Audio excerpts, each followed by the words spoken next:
बाबर आजम ने छीन ली है रोहित शर्मा से बासाहत, तो निकल चुके हैं अब विराट कोहली से भी आगे।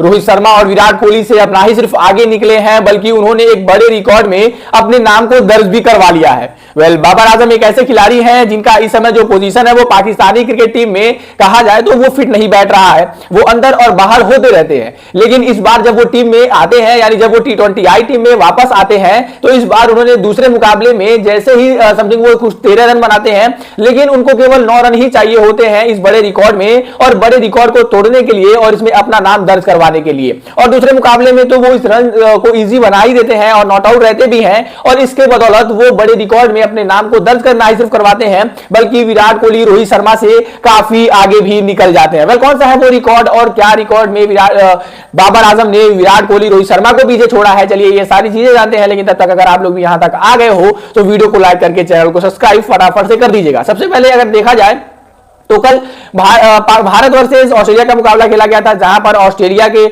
से हमने दूसरे मुकाबले में एक शर्मनाक हार जो है वो हमें सामना करना पड़ा, और भारतीय टीम जो है वो अब तीसरे मुकाबले का इंतजार करेगी। संडे जो रविवार को खेला जाएगा और वहां पर वापसी की उम्मीदें होंगी। लेकिन वही साथ ही साथ पाकिस्तान वर्सेस साउथ अफ्रीका सी के बनाम मुकाबला भी खेला गया। और ये साउथ अफ्रीका सी हम क्यों कह रहे हैं, आप सभी को पता होगा कि इस बार साउथ अफ्रीका की इस टीम में सभी जो खिलाड़ी हैं उनको रेस्ट दिया गया है, यानी उनको छुट्टी कर दी गई है। इसके बदौलत कहीं ना कहीं पाकिस्तान के वो जो फुल मेंबर टीम है उसमें बाबर आजम की वापसी होती है।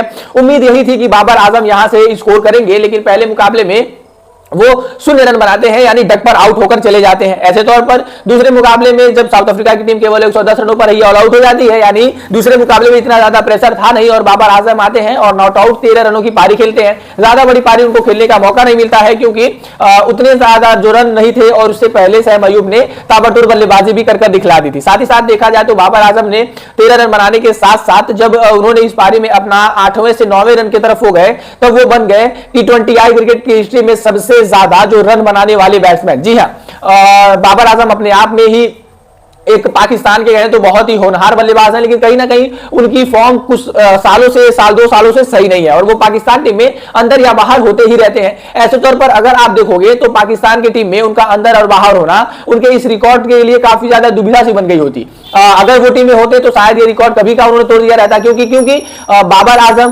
क्योंकि रोहित शर्मा और विराट कोहली जो है वो टीम इंडिया का हिस्सा नहीं है, और वो T20I अब खेलते हुए नजर नहीं आते। यानी देखा जाए तो इन दोनों खिलाड़ियों के जो रन हैं वो अब उतने ही रुक गए हैं, और वो रन उतने ही रहने वाले हैं, यानी इससे ज्यादा नहीं होने वाले हैं। लेकिन बाबर आजम क्योंकि अभी प्रेजेंट टाइम के खिलाड़ी हैं और वो रेगुलरली खेल रहे हैं, तो उनके पास सुनहरा मौका था ये रिकॉर्ड तोड़ने का।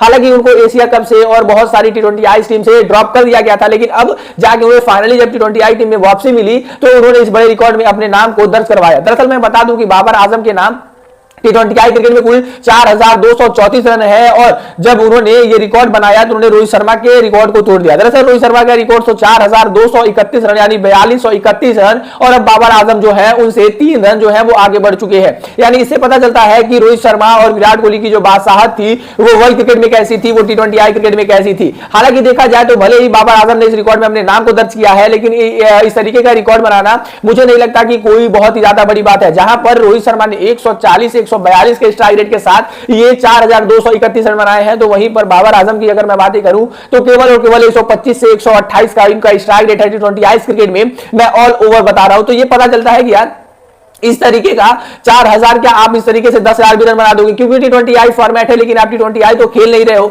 आजकल 128 से लोग ODIs भी नहीं खेलते और उससे ज्यादा उनका स्ट्राइक रेट होता है। T20I में आजकल 170 180 के स्ट्राइक रेट से भी खेलना गुनाह माना जाता है, जब तक आप 200 के स्ट्राइक रेट से ना खेलो। ऐसे तौर पर आप 128 के साथ 128 के स्ट्राइक रेट के साथ एक गंदी स्ट्राइक रेट के साथ आप जब 4234 रन बनाते हो, तो आप विराट कोहली और रोहित शर्मा के रिकॉर्ड को डेफिनेटली तोड़ोगे ही तोड़ोगे। 4000 रन बनाने वालों में अभी तक देखा जाए तो केवल 3 ही बल्लेबाज हैं पूरे विश्व में, विराट कोहली, रोहित शर्मा और बाबर आजम ने उनके रिकॉर्ड को तोड़ दिया। और पर चौथे नंबर पर अगर बातें की जाए तो वो है इंग्लैंड के जॉर्ज बटलर, जिनका भी स्ट्राइक रेट 148 का है, हालांकि उनके नाम 3800 रन है। वहीं पर आयरलैंड के पॉल स्टर्लिंग भी इस लिस्ट में 5वें नंबर पर है, जिनके नाम 3600 रन है, और उनका भी जो स्ट्राइक रेट है वो भी तकरीबन 140 का है। यानी इन सारे टॉप 5 के बल्लेबाजों में जो सबसे कम स्ट्राइक रेट है वो बाबर आजम का है, और इससे बताता है कि अगर स्लो पारी खेलनी होगी तो कोई भी रिकॉर्ड तोड़कर चला जाएगा। वेल, आपको क्या लगता है कि बाबर आजम के इस रिकॉर्ड को तोड़ना ये उनकी अचीवमेंट है, या फिर कहीं ना कहीं इस तरीके की स्लो पारी के बदौलत ही वो इस कारनामे को कर पाए? कमेंट बॉक्स में जरूर बताइए।